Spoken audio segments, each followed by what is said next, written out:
I think William Ruto is a person with two personalities.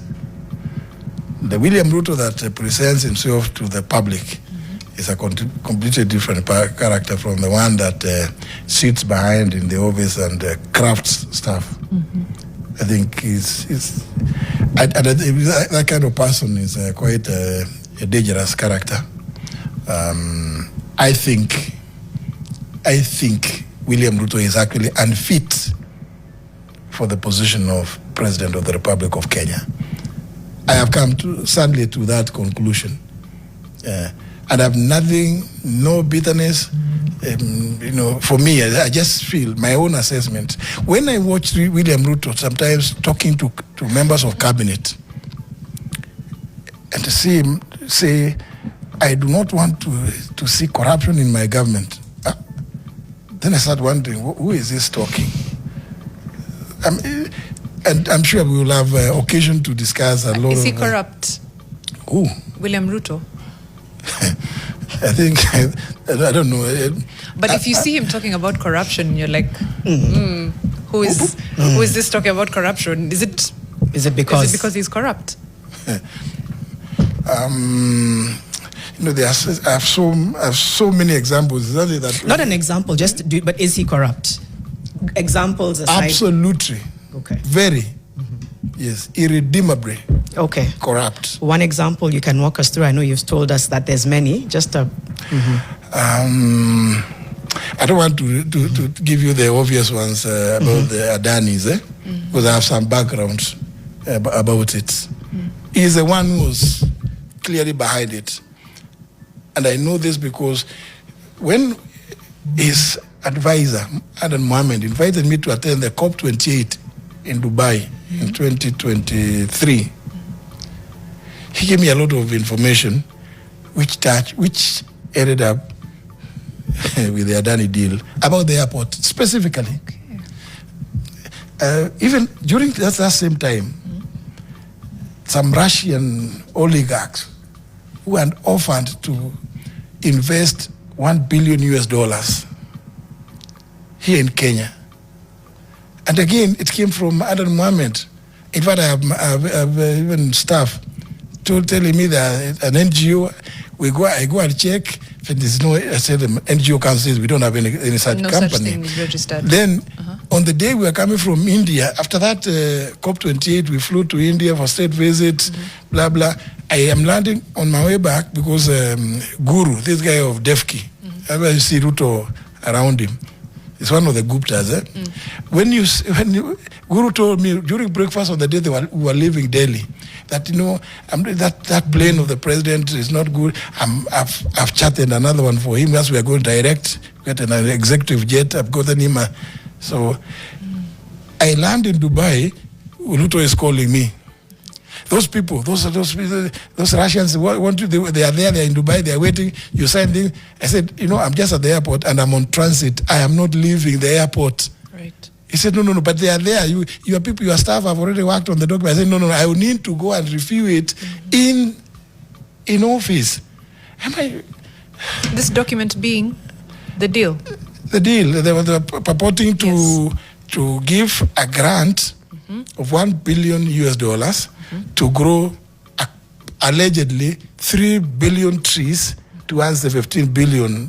William Ruto, whenever he comes up with a program, it's for money making. For him, it's for money making.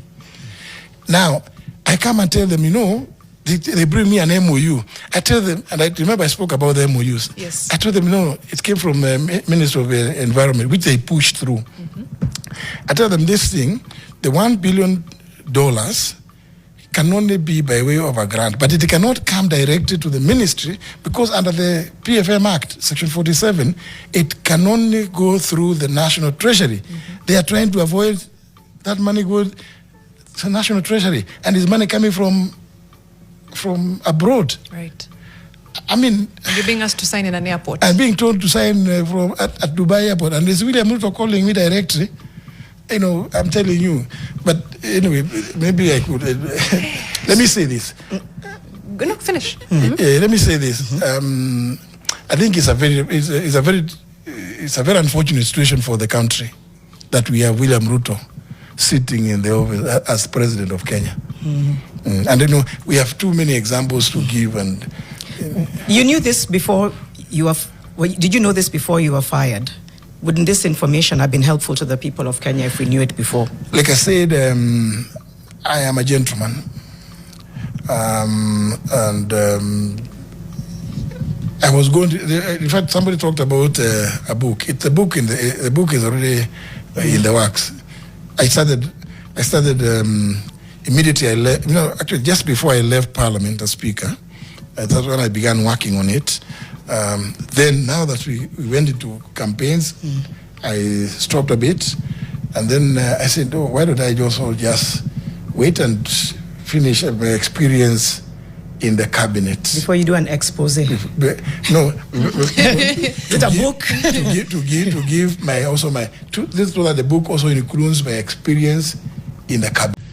I believe the president's intention in making that accusation is to divert me from pursuing this issue of abductions and extrajudicial killings, because he wants me to begin defending myself. So it becomes a back and forth between him and I. I don't have to defend myself about that. The record is there for everybody to see. Yeah. When I got there, if I was to speak even for 1 minute, I discovered and we had committed ourselves in the manifesto that we would make the office of the state law office independent. And I went and I did exactly that, proposed, and with the concurrence of Parliament, got an amendment to the Office of the Attorney General Act to remove the hiring, firing, discipline of State Council from the Public Service Commission to a body, just like the DPP's office has, a body, an advisory board, which is chaired by the Attorney General, and the Secretary being the Solicitor General. The President of the Law Society is there, Chairman of the Public Service Commission is there, the Chair or representative of Institute of Human Resource Management is there, and representative from the Judiciary, yeah, and I think one or two others, yeah. First of all, on the day we launched the 24th supplement in April of last year, which of the Kenya law, which was last launched in 1999 at Safari Park. The same William Ruto was commending me, full of praise about what I have been able to do, because he saw we were actualizing our manifesto. Right.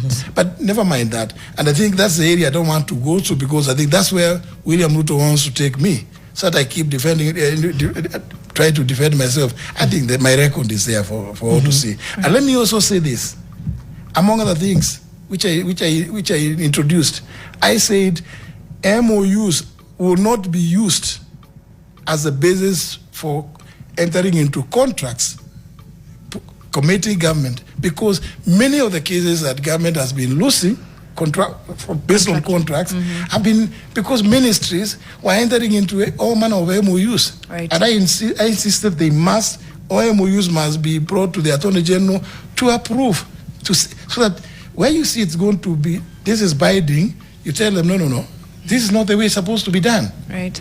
Of course, that became, I know, many of my colleagues in cabinet did not quite like that, but please, let me not go there, because that's where William Ruto wants to take me, right, so that I'm defending myself. Damned if you do. Let me just, this issue of, it's a matter of human rights.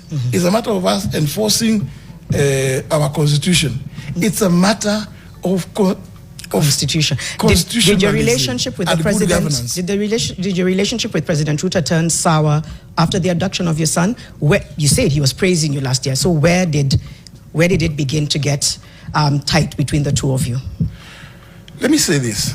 Around that time, around April, when I was still Attorney General, I actually, and he knows, William Ruto knows, even he used to say to me, when his relationship with Uhuru began going south, he would call me and ask me, JB, what is happening? What happened to my friend? What? In fact, let me disclose to the nation.